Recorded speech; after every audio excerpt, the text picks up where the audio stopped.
खेतों में सूखा, आंखों में पानी, किसानों की कहानी थी कितनी पुरानी। जब अन्याय ने हद पार कर दी, तभी संघर्ष की लौ जल उठी। बहुत ही गहरी पंक्तियां हैं ये।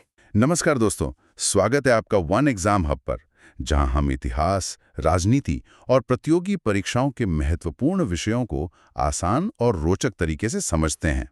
अगर आप यूपीएससी, एसएससी, रेलवे या अन्य प्रतियोगी परीक्षाओं की तैयारी कर रहे हैं, तो ये चैनल आपके लिए बेहद उपयोगी है। आज का हमारा विषय है खेड़ा सत्याग्रह, जो 1918 में हुआ था।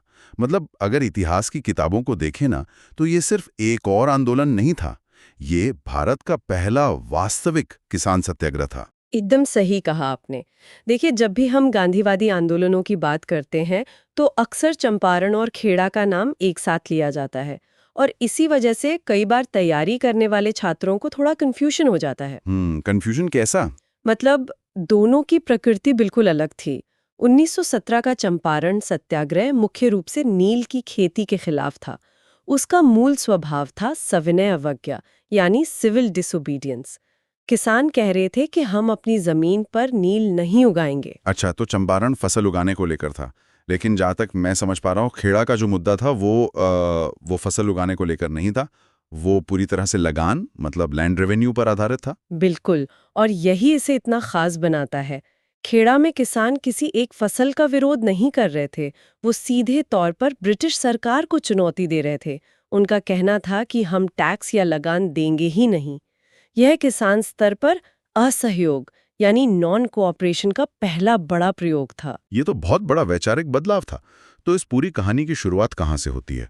मतलब 1917-18 के गुजरात के खेड़ा जिले में ऐसा क्या हुआ था कि बात यहाँ तक पहुँच गई? इसके लिए हमें खेड़ा की उस समय की स्थिति समझनी होगी। खेड़ा उस समय गुजरात का एक बहुत ही समृद्ध और प्रमुख कृषि क्षेत्र माना जाता था। वहाँ के पाटीदार समुदाय और जो गरीब किसान थे, वही उस पूरे खेतीबाड़ी के सिस्टम की रीढ़ थे। हाँ, लेकिन फिर कुछ ऐसा हुआ जिसने रातों रात सब कुछ बदल दिया। इन ऐतिहासिक साक्ष्यों को पढ़ने पर पता चलता है कि खेड़ा के किसानों पर एक तिहरा प्रहार हुआ था। तेहरा प्रहार? हाँ, ये बहुत सटीक शब्द है इसके लिए। पहला प्रहार था प्रकृति का। 1917-18 में खेड़ा में बहुत भयंकर सूखा पड़ा। मतलब बारिश बिल्कुल नहीं हुई? बिल्कुल नहीं। खेत सूख गए, फसलें बर्बाद हो गईं। जो किसान पहले काफी संपन्न थे, वो अचानक से भुखमरी की कगार पर आ गए। और फिर जैसे कुदरत का गुस्सा भी शांत नहीं हुआ था, अचानक से बेमौसम बारिश शुरू हो गई। अरे बाप रे! सूखे के बाद सीधे भारी बारिश। जी। और उस बेमौसम बारिश ने उन बची-खुची फसलों को भी पूरी तरह सड़ा दिया, जो किसी तरह सूखे से बच गई थीं। पहले कुदरत ने पानी नहीं दिया, और जब दिया तो इतना गलत टाइम पर दिया कि सब कुछ मिट्टी में मिल गया। लेकिन दस्तावेजों में एक और भयानक बात का जिक्र है। ये सिर्फ मौसम की मार नहीं थी, है ना? हाँ, आप सही कह रहे हैं। ये तीसरा प्रहार सबसे खौफनाक था। उसी समय खेड़ा में ब्यूबोनिक प्लेग फैल गया। ये एक भयानक महामारी थी। सच में, इसके बारे में पढ़कर ही रोंगटे खड़े हो जाते हैं। मतलब चूहों से फैलने वाली इस बीमारी ने ऐसा आतंक मचाया कि लोगों को अपने घर छोड़कर खेतों में झोपड़ियां बनानी पड़ी। बिल्कुल। और हजारों लोगों की मौत हुई। परिवारों के जो कमाने वाले सदस्य थे, वो ही खत्म हो गए। एक तरफ भुखमरी थी, दूसरी तरफ महामारी का तांडव। पूरा का पूरा कृषि तंत्र ठप हो चुका था। अगर मैं इस स्थिति को एक उदाहरण से समझाऊं, तो ये कुछ ऐसा है कि मान लीजिए किसी इंसान का घर बाढ़ में डूब गया हो, उसके परिवार में भयानक बीमारी फैल गई हो, सब अस्पताल में हो, और ठीक उसी वक्त बैंक का अधिकारी आकर कहे कि आपको अपनी ईएमआई दोगुनी देनी पड़ेगी। एकदम सटीक उदाहरण है ये। ब्रिटिश सरकार का रवैया बिल्कुल उस क्रूर बैंक अधिकारी जैसा ही था। इतनी भयंकर तबाही मची हुई थी, लेकिन सरकार ने राहत देने के बजाय लगान में 23% की भारी वृद्धि कर दी। 23%? मतलब जब किसान के पास खाने को दाना नहीं है, तब आप 23% ज्यादा टैक्स मांग रहे हैं? ये तो अमानवीयता की हद है। अमानवीय तो था ही, लेकिन ये उनके खुद के बनाए नियमों का खुला उल्लंघन भी था। अच्छा, कौन से नियम? देखिए, ब्रिटिश प्रशासन की राजस्व संहिता मतलब रेवेन्यू कोड, उसमें एक स्पष्ट नियम था। नियम ये था कि यदि किसी साल फसल का उत्पादन 25% से कम होता है, जिसे उस जमाने में 4 आना फसल कहते थे, तो किसानों का लगान पूरी तरह माफ होना चाहिए। तो जब नियम इतना साफ था और पूरी दुनिया को दिख रहा था कि सूखा है, प्लेग है, फसल बर्बाद हो गई है, तो फिर अधिकारियों ने लगान माफ क्यों नहीं किया? इसके पीछे नौकरशाही का भारी दबाव था। आपको याद होगा ये वो समय था जब प्रथम विश्व युद्ध चल रहा था। ब्रिटिश साम्राज्य को हर हाल में पैसे चाहिए थे। ओह, तो सारा खेल पैसे का था। बिल्कुल। स्थानीय अधिकारियों पर ऊपर से बहुत दबाव था, तो उन्होंने अपनी नौकरी बचाने के लिए फाइलों में फर्जी रिपोर्ट बना दी। उन्होंने लिख दिया कि खेड़ा में फसल बहुत अच्छी हुई है, 25% से कहीं ज्यादा। मतलब कागजों पर सब हरा भरा दिखा दिया, जबकि असलियत में गांव के गांव शमशान बन रहे थे। ये तो बहुत बड़ा धोखा था। हाँ, और जब किसानों की कानूनी गुहारें और अर्जियां खारिज कर दी गईं, तब स्पष्ट हो गया कि अब किसी मजबूत नेतृत्व की जरूरत है। सही कहा। और यहीं से स्थानीय नेताओं की भूमिका शुरू होती है। मोहनलाल पंड्या और नरहरि पारिख जैसे नेताओं ने शुरू में किसानों को इकट्ठा किया। उन्होंने प्रार्थना पत्र लिखे, कमिश्नर से मिले, लेकिन सरकार तो टस से मस नहीं हुई। जब सत्ता पूरी तरह से अहंकार में अंधी हो जाती है, तो कोई अर्जी काम नहीं आती। तब किसानों को लगा कि एक ऐसे नेता की जरूरत है जिसकी आवाज पूरे देश में सुनी जाए, और तब पुकार लगाई गई महात्मा गांधी को। क्योंकि गांधी जी अभी अभी चंपारण से बहुत बड़ी सफलता हासिल करके आए थे। लेकिन एक दिलचस्प बात जो इन ऐतिहासिक फाइलों से पता चलती है, अक्सर लोगों को लगता है कि गांधी जी तुरंत गए और आंदोलन शुरू कर दिया, पर ऐसा हुआ नहीं था ना। जी नहीं, ऐसा बिल्कुल नहीं हुआ था। गांधी जी ने सीधे कमान नहीं संभाली। उन्होंने स्थिति की गहराई से जांच करने का जिम्मा गुजरात सभा के अध्यक्ष विठल भाई और एक और बेहद अहम शख्सियत को सौंपा, सरदार वल्लभ भाई पटेल। बिल्कुल। और मैं बताऊंगी कि इस एक घटना ने वल्लभ भाई पटेल का पूरा जीवन कैसे बदल दिया। वो उस समय अहमदाबाद के बहुत ही महंगे और सफल बैरिस्टर थे। मतलब एकदम सूट बूट वाले वकील। हाँ, वो महंगी सिगार पीते थे, क्लब में ताश खेलते थे। शुरुआत में तो वो गांधी जी के तरीकों पर हंसा करते थे। उन्हें लगता था कि ये आदमी क्या ही कर लेगा। ये वाकई हैरान करने वाला है। एक इंसान जो इतनी आलीशान पश्चिमी जीवन शैली जी रहा है, वो अचानक से एक जननेता कैसे बन गया? देखिए, बदलाव तब आया जब पटेल साहब ने खुद गांव-गांव जाकर किसानों की हालत देखी। जब उन्होंने उन भूखे और बीमार किसानों का दर्द महसूस किया, तो उनकी अंतरात्मा हिल गई। उन्होंने अपने महंगे सूट छोड़ दिए, धोती कुर्ता पहन लिया। और फिर उन्होंने जो रिपोर्ट तैयार की, वो इतनी प्रामाणिक थी कि उसने ब्रिटिश सरकार के उस झूठ की धज्जियां उड़ा दी कि फसल अच्छी हुई है। एकदम सही। पटेल की रिपोर्ट ने साबित कर दिया कि किसानों की शिकायतें 100% सही हैं। अब ये साफ था कि कागजी लड़ाई खत्म, अब सीधा संघर्ष होगा। और इस संघर्ष का बिगुल फूंका गया 22 मार्च 1918 को। ये बहुत ही ऐतिहासिक दिन था। नडियाद नाम की जगह पर हजारों किसानों का एक विशाल जमावड़ा हुआ। हाँ, और वहीं पर वो ऐतिहासिक शपथ ली गई। गांधी जी के नेतृत्व में किसानों ने कसम खाई कि चाहे जो हो जाए, चाहे हमारी जमीन नीलाम हो जाए, हम ये अनुचित लगान नहीं देंगे। कर नहीं करनारा। लेकिन मैं एक सवाल पूछना चाहूंगा। जब सामने इतनी क्रूर ब्रिटिश पुलिस हो जिनके पास बंदूकें हों, तो बिना किसी हथियार के लड़ना, क्या ये व्यवहारिक था? ये सवाल उस समय भी बहुत लोगों के मन में था। लेकिन यहीं पर गांधी जी के अहिंसक प्रतिरोध के कड़े नियम लागू होते हैं। ये कोई कमजोरी नहीं थी, ये एक बहुत सख्त अनुशासन था। अनुशासन? वो कैसे?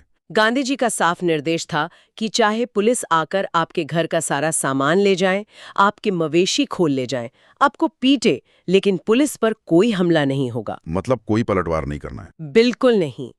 अगर आप हिंसा करेंगे तो सरकार को आपको कुचलने का बहाना मिल जाएगा। लेकिन जब आप शांति से खड़े रहते हैं और कहते हैं कि कर लो जो करना है, हम टैक्स नहीं देंगे, तो सरकार का पूरा सिस्टम बौखला जाता है। निडरता से सरकारी दमन का सामना करना था। ये सुनना आसान है, लेकिन करना बहुत मुश्किल रहा होगा। और सरकार ने दमन करने में कोई कसर नहीं छोड़ी थी। ऐतिहासिक साक्ष्य बताते हैं कि उन्होंने क्रूरता की सारी हदें पार कर दी थी। हाँ, उन्होंने निर्दयी तरीके से कुर्की शुरू कर दी। कुर्की मतलब प्रॉपर्टी सीज करना। पुलिस घरों में घुस जाती थी और किसानों के बर्तन तक उठा ले जाती थी। यहाँ तक कि उनकी खड़ी फसलें और उनके मवेशी, गाय, भैंस सब कुर्क कर लिए गए। भारतीय किसान के लिए मवेशी तो परिवार जैसे होते हैं। ये सरकार की एक सोची समझी रणनीति थी। उन्हें लगा कि भूखे और डरे हुए किसान आखिर टूट जाएंगे और टैक्स दे देंगे। लेकिन किसानों ने अटूट एकता दिखाई। और जो किसान डर के मारे टैक्स देने की सोचते थे, उनका क्या होता था? उनके लिए समाज ने एक और हथियार निकाला, सामाजिक बहिष्कार। मतलब अगर किसी ने छुपकर टैक्स चुकाने की कोशिश की तो पूरा गांव उस गद्दार का बहिष्कार कर देता था। नाई उसके बाल नहीं काटेगा, कोई उसे राशन नहीं देगा। ये तो बहुत ही तगड़ा सिस्टम था। और इसी दमन के दौर में एक बहुत ही मजेदार और नाटकीय किस्सा हुआ था, मोहनलाल पंड्या वाला, जिसे प्याज चोर या डुंगरी चोर का किस्सा कहते हैं। अरे हाँ, वो घटना तो इस आंदोलन की सबसे दिलचस्प कहानियों में से एक है। दोस्तों, हुआ यूं कि सरकार ने लगान न देने पर मोहनलाल पंड्या के खेत की खड़ी प्याज की फसल को जब्त कर लिया और बोर्ड लगा दिया कि ये सरकारी संपत्ति है। पंड्या जी बहुत दुखी होकर गांधी जी के पास गए। और गांधी जी ने क्या कहा? उन्होंने कहा, ये तुम्हारी मेहनत है, तुम्हारा पसीना है, जाओ और अपनी फसल काट लाओ। बिल्कुल। और पंड्या जी अपने साथियों के साथ गए और अपनी ही प्याज उखाड़ लाए। ब्रिटिश सरकार बौखला गई और उन्हें गिरफ्तार कर लिया। लेकिन इसका जो मनोवैज्ञानिक असर हुआ वो कमाल का था। उस जमाने में लोगों को जेल जाने से बहुत डर लगता था। जेल मतलब एक सामाजिक कलंक। हाँ, पर जब पंड्या जी खुशी खुशी सीना तान कर जेल गए तो क्या हुआ? तो किसानों के मन से पुलिस और जेल का खौफ हमेशा के लिए खत्म हो गया। गांधी जी ने उन्हें प्यार से महोबा यानी प्याज चोर की उपाधि दी। जब जेल का डर ही निकल गया तो सरकार का सबसे बड़ा हथियार टूट गया। सच में, जब खौफ खत्म हो जाता है तो सत्ता हिलने लगती है। और यही हुआ। खेड़ा का यह आंदोलन अब सिर्फ एक जिले तक सीमित नहीं रहा, ये पूरे गुजरात में फैल गया। चंदा आने लगा, स्वयंसेवक पहुंचने लगे। और इसी समय हमें प्रथम विश्व युद्ध के उस बड़े परिदृश्य को नहीं भूलना चाहिए। ब्रिटिश सरकार युद्ध में फंसी हुई थी। वो भारत में किसी बड़े आंतरिक विद्रोह का जोखिम नहीं उठा सकती थी। क्योंकि गुजरात एक बड़ा आर्थिक केंद्र था। अगर वहां बगावत भड़क जाती तो अंग्रेजों के लिए रसद और सैनिक भेजना मुश्किल हो जाता है ना? एकदम सही। प्रशासन को समझ आ गया था कि वो इन निहत्थे लेकिन अडिग किसानों से जीत नहीं सकते, उन्हें झुकना ही पड़ा। लेकिन यहाँ एक बहुत ही अजीब बात है। अगर वो झुक गए थे तो उन्होंने कोई पब्लिक अनाउंसमेंट क्यों नहीं की? कोई अखबार में नोटिस क्यों नहीं निकाला कि लगान माफ हो गया है? देखिए, ये अंग्रेजों के अहंकार का मसला था। वो दुनिया के सामने ये नहीं मानना चाहते थे कि मुट्ठी भर भारतीय किसानों ने उन्हें हरा दिया। अपनी झूठी शान बचाने के लिए उन्होंने एक गुप्त आदेश यानी क्लासिफाइड ऑर्डर पास किया। मतलब छुप छुप कर हार मान ली? हाँ, आदेश में कहा गया कि लगान सिर्फ उन सक्षम किसानों से लिया जाएगा जो आसानी से दे सकते हैं। और गरीब किसानों का क्या? गरीब किसानों का लगान बिल्कुल शून्य कर दिया गया, 0 टैक्स। अरे वाह! और वो जो प्रॉपर्टी और मवेशी कुर्क कर लिए गए थे? कुर्क की गई सारी जमीन, मवेशी और सामान पूरे सम्मान के साथ किसानों को वापस लौटा दिए गए। ये किसानों की एक पूर्ण और शानदार जीत थी। तो अगर हम इस पूरे खेड़ा सत्याग्रह को समेटें तो इसका महत्व सिर्फ लगान माफ कराने तक सीमित नहीं था। बिल्कुल नहीं। इस आंदोलन की विरासत बहुत बड़ी है। इसने अनपढ़ ग्रामीण किसानों के भीतर एक अभूतपूर्व राजनीतिक चेतना जगाई और सबसे बड़ी बात, इसने हिंदू मुस्लिम एकता और सांप्रदायिक सौहार्द की एक बेमिसाल तस्वीर पेश की। और मैं तो ये कहूंगा कि इस आंदोलन की सबसे बड़ी देन अगर कोई थी तो वो थे सरदार वल्लभ भाई पटेल। हाँ, यहीं से उनके उस राजनीतिक सफर की शुरुआत हुई जिसने आगे चलकर बारडोली सत्याग्रह की नींव रखी। और गांधी जी की अहिंसा की नीति 100% सफल साबित हुई। इसी ने अहमदाबाद मिल हड़ताल के अगले अध्याय का मंच भी तैयार कर दिया। एकदम सही। लेकिन जाते जाते दस्तावेजों से निकलकर एक विचार जो मेरे मन में बार बार आ रहा है वो ये है कि अंग्रेज सोच रहे थे कि उन्होंने गुप्त आदेश निकालकर अपनी इज्जत बचा ली।